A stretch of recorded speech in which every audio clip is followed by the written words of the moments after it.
بسم الله الرحمن الرحيم அஸ்ஸலாமு அலைக்கும் வரஹ்மத்துல்லாஹி வபரகாத்துஹு. அல்லாஹ் நேசிக்கிறான். அல்லாஹ் யாரை நேசிக்கிறான்? அல்லாஹ்வுடைய தூதர் ஸல்லல்லாஹு அலைஹி வஸல்லம் அவர்கள் சொன்னார்கள், கடுகளவு பெருமை இருந்தாலும் அவர் சொர்க்கத்தில் நுழைய முடியாது.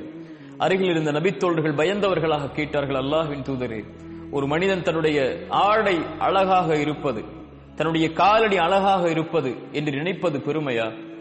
அல்லாஹ்வுடைய தூதர் ஸல்லல்லாஹு அலைஹி வஸல்லம் தங்கத்தில் எழுதப்பட வேண்டிய வார்த்தைகளை சொன்னார்கள், தோழர்களே, அது பெருமை அல்ல.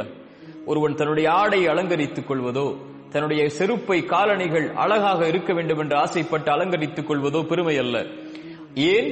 இன்னல்லாஹ ஜமீலுன் யுஹிப்புல் ஜமால்.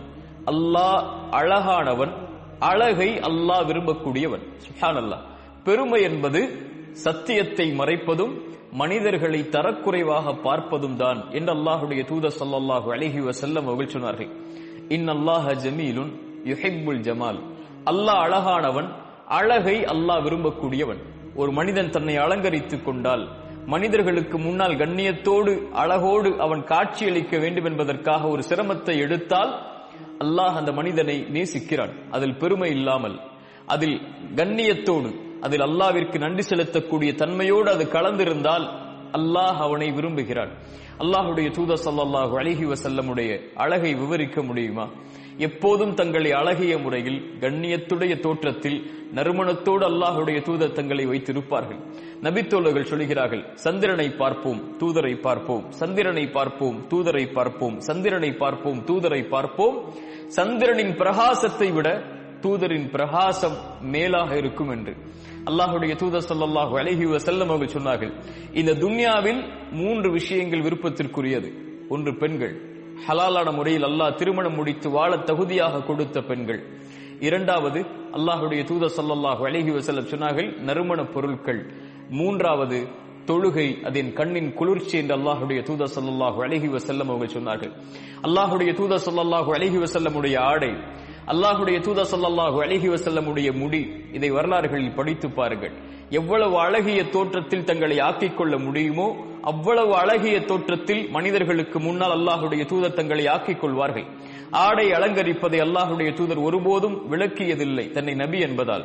வெள்ளிக்கிழமை என்றால் ஒரு தனி ஆடை, அரசர்களை, மக்களை சந்திக்க வேண்டும் என்றால் ஒரு தனி ஆடை, ஈதுடைய பெருநாட்கள் கொண்டாடப்படக்கூடிய நாட்கள் என்றால் ஒரு தனி ஆடை என்று அல்லாஹ்வுடைய தூதர் எப்போதும் நறுமணத்தோடும் அழகிய தோற்றத்தோடும் தங்களை ஆக்கிக் கொள்வார்கள். அல்லாஹ்வுடைய தூதருடைய சபைக்கு ஒரு மனிதர் வருகிறார். அவருடைய ஆடை கிழிந்திருக்கிறது. ரசூலுல்லாஹி ஸல்லல்லாஹு அலைஹி வஸல்லம் கேட்டார்கள், தோழரே, உனக்கு செல்வம் இல்லையா?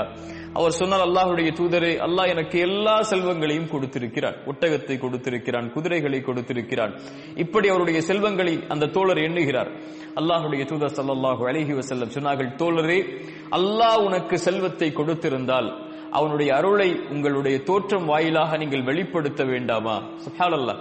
அல்லாஹ் உங்களுக்கு ஒரு அருள்கொடையை கொடுத்திருந்தால், செல்வத்தில், ஆடையில், அல்லாஹ் உங்களுக்கு இந்த உலக விஷயத்தில் பயன்படுத்தக்கூடிய விஷயங்களில் அதை வெளிப்படுத்துங்கள் கண்ணியத்தோடு தோழரே என்று அல்லாஹ்வுடைய தூதர் ஸல்லல்லாஹு அலைஹி வஸல்லம் சொன்னார்கள்.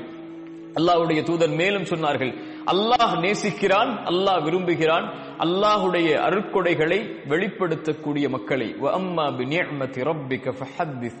குர்ஆன் சொல்லுகிறது, அல்லாஹ்வுடைய அருட்கொடைகளை வெளிப்படுத்துங்கள், அல்லாஹ்வுடைய அருட்கொடைகளை பேசுங்கள். அத்தஹத்துஸு பிநிஅமத்தில்லாஹி ஷுக்ர். அல்லாஹ்வுடைய அருட்கொடைகளை பேசுவது நன்றி என்று அல்லாஹ்வுடைய தூதர் ஸல்லல்லாஹு அலைஹி வஸல்லம் அவர்கள் சொன்னார்கள். தங்களுடைய ஆடைகளை அலங்கரிப்பது ஹலால், அல்லாஹ் அனுமதித்த ஒன்று. அல்லாஹ் அனுமதித்த அலங்காரங்களை மனிதர்கள் மீது யாரால் தடை செய்ய முடியும்? ஒருவர் தன்னுடைய ஆடையை அலங்கரித்துக் கொள்வதோ, தன்னுடைய செருப்பை அலங்கரித்துக் கொள்வதோ, தன்னுடைய வாகனத்தை அலங்கரித்துக் கொள்வதோ, தன்னுடைய வீட்டை அலங்கரித்துக் கொள்வதோ இஸ்ராஃப் இல்லாமல், வீண் விரயம் இல்லாமல், கண்ணியமான முறையில் நன்றி செலுத்தக்கூடிய தன்மையில் செய்தால் அல்லாஹ் ரப்புல் ஆலமீன் அவரை நேசிக்கிறான். ஹுது ஸீனத்தக்கும் இன்த குல்லி மஸ்ஜித். குர்ஆன் சொல்லுகிறது, பள்ளிக்கு வரும்போது, அல்லாஹ்வுடைய இல்லத்திற்கு வரும்போது உங்களை நீங்கள் தயார்படுத்திக் கொள்ளுங்கள். ஒரு அரசரை, ரப்பை சந்திக்க நீங்கள் செல்லுகிறீர்கள், நறுமணத்தோடு அழகிய ஆடைகளோடு சென்று கொள்ளுங்கள் என்று அல்லாஹ் ரப்புல் ஆலமீன் குர்ஆனிலே சொல்லுகிறான். உமர் இப்னு கத்தாப் ரலியல்லாஹு அன்ஹு அவர்கள் சொல்லுவார்கள், ஒரு வாலிபன் என்னை ஆச்சரியப்படுத்துகிறான். அவன் யார்? அவன் வணக்கசாலி, அல்லாஹ்வை வணங்குதலில் மேலானவன். ஆனால் வணங்குதலில் இருந்தாலும் தன் ஆடை அலங்கரித்துக் கொண்டு தன்னை நறுமணத்தில் ஆக்கிக் கொண்டு ஒரு வாலிபன் இருந்தால் அவன் எனக்கு விருப்பத்திற்குரியவன் என்று உமர் இப்னு கத்தாப் ரலியல்லாஹு அன்ஹு அவர்கள் சொன்னார்கள். ஏன்?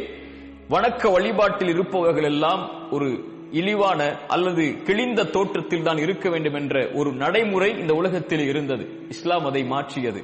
அழகிய தோற்றத்தில், கண்ணியமான தோற்றத்தில், அல்லாஹ் உங்களுக்கு கொடுத்தவற்றிலிருந்து நீங்கள் எதை ஆடையாக அணிய விரும்புகிறீர்களோ எந்த தடையும் இல்லாமல் ஆண்களுக்கு அதை உலக மக்களுக்கு முன்னால் அல்லாஹ்வின் அருட்கொடை இது, அதற்கு நன்றியோடு கண்ணியத்தோடு வெளிப்படுத்துகிறேன் என்று வெளிப்படுத்துவதற்கு அல்லாஹ்வுடைய மார்க்கம் எல்லா உரிமைகளையும் வழங்கி இருக்கிறது.